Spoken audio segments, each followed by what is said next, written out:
40 years ago tonight, an American president stepping down. Listen. I have never been a quitter.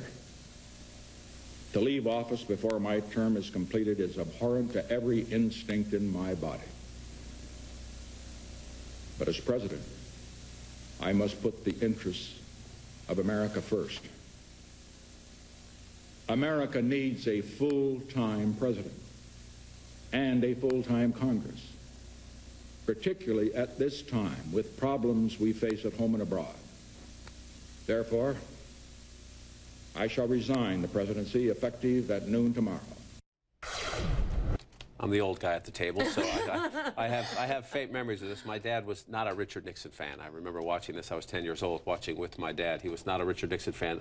We bring it up to remind people of the important history, but also we have a new CNN ORC poll this morning. And this one's actually interesting as time passes, especially as younger people who have no memory of this. 51% say it was a serious matter, the resignation, Watergate. 46% say just politics. Is that a reflection of, especially, and it is the younger group, if you look at the split. Yeah. Older people think it was more serious. Younger people say it's just politics. Isn't that a reflection of that everything seems just politics in this town now? So if you weren't here, you must assume it's just caught up in all this clutter? Absolutely. I was at the Nixon Library in California actually earlier this week for marking the anniversary and the release of some new tapes where Nixon tells his side of the story.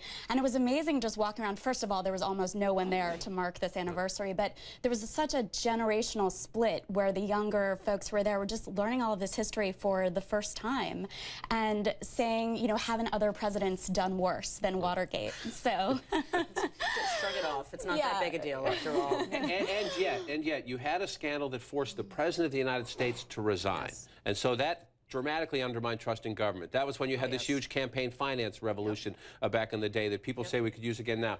Trust in government. Look at these numbers. Do you completely trust the government? 53% in 1972, 36% in 1974 in the wake of Watergate. 13% of the American people now say they trust the government all the time. Now, a little healthy skepticism is a good thing, a good thing in a democracy, but that, to me, that 13% number is pretty stunning. This is where you see, when we look ahead to the 2016 presidential race, this is where it becomes very difficult. We talk about Hillary Clinton all the time, obviously. She clearly has the clearest path to the nomination, but historically we have never gone backwards a generation in terms of the presidency, and the distrust in the institutions is really a problem for anybody connected to Washington. It is a huge problem. And we're having a daily debate right now, once again, 40 years later, over the limits of executive power and whether Obama has overreached. So, you know, it's a very interesting moment in history to reflect on, But no trust in government.